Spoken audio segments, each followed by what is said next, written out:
Dear friends, today we are going to talk about Russian cases and how to use them. First of all, we need to answer to the question, what is the case? Let's look at the example.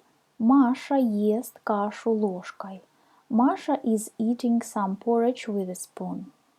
In this sentence, we have three nouns, and each noun has a different function in the sentence. Masha is the subject, кашу is the object, и ложкой is the instrument in this phrase.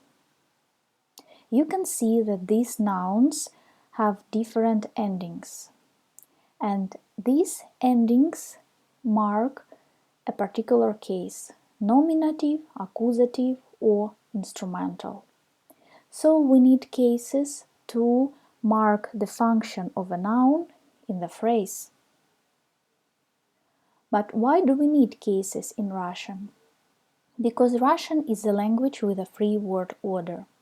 And if you look now at our example, you can see that word order can be absolutely different, but we still have the same sentence. It's possible in Russian, but absolutely impossible in English. And we still know where is the subject, where is the object, and where is the instrument, because of the endings, because of the cases, and because of their functions. How many cases do we have in Russian?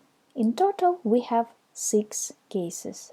Nominative case, именительный падеж, genitive case, родительный падеж, dative case, дательный падеж, accusative case, винительный падеж, instrumental case, творительный падеж, prepositional case, предложный падеж. When do we use a particular case? To choose a case form, we need to know the function of the noun in the sentence, subject, object, location, or something else. Then, certain prepositions require a particular case. В, на, о, при, and we just need to learn and memorize this information. Some verbs also govern some cases, and we choose case according to a verb. Let's look at some functions of prepositional case, or in some course books you can also find it as locative. Here you can see 6 main functions of prepositional case. The first one, object of thought and speech. Usually we use it with the preposition or. For example, я часто думаю о папе. So here the noun papa we have in the case number 6 because we have here the preposition o. The second function of this case is place with the prepositions в, о, на. Мы были в магазине и в парке. Here, the nouns magazine and park are used in the case number 6. The third function is time with the same prepositions, with months in particular. В феврале я еду в Париж.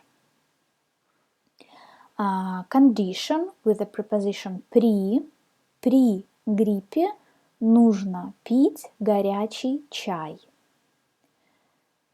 The next function is means of transport, also with the preposition на. Дети едут в школу на автобусе. So here the noun автобус in the case number 6. And the sixth function, object or definition with the prepositions or, на. Я люблю читать о Москве. Here the noun Москва is in the case number 6. I would like to pay your attention that prepositional case always requires one or another preposition. It's the only one case we always use with prepositions. So how do we know inflections of this case?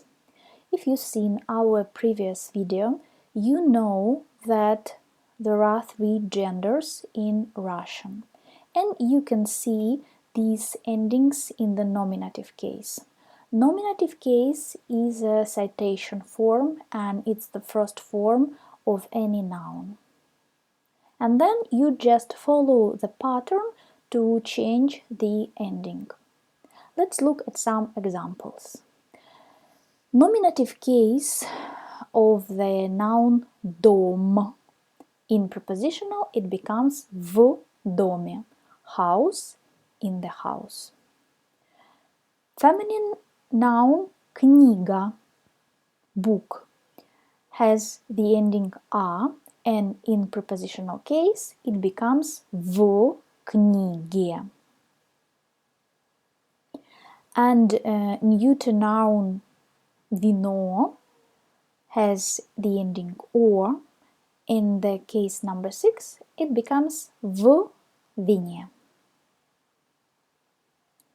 We hope that this video was useful, helpful, and now you know a bit more about cases. Join our school to learn Russian. Russificate!